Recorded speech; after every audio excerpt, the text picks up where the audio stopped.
billion pesos dapat ang nakalaang budget para sa Navotas City ngayong taon.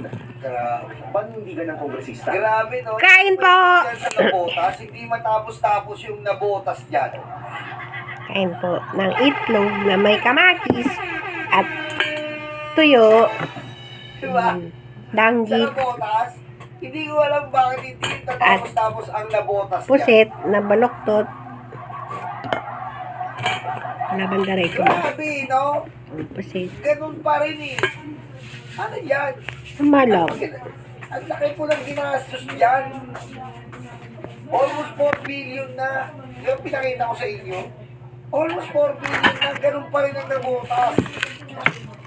Sorry, Sir Tommy. Ganun pa rin ang Navotas. Binaba pa rin.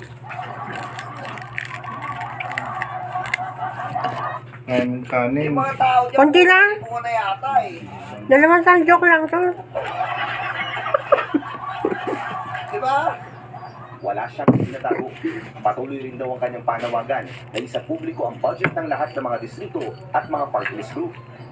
Sa tala ng PCIJ, mismong House leaders ang may pinakamalalaking insertions sa House version ng DPWH budget. Nangunguna umano si House Speaker at Isabela 6th District Representative. Oh, yan. Si Speaker daw, meron din ano daw, insertion. Na may 2.6 billion pesos. Pumapangalawa naman si Yummy! Chairperson at Nueva Ecija First Ano District ba? Representative Mika Francine na may 1.7 billion pesos. Wala pa rin tugon ng mga kongresista sa kasalukuyan para sa agenda. Jones Malimba, Ganun sa usawa. News Channel. So, yan. Yan. Mas importante po yung bycam. Kasi po, itong bycam,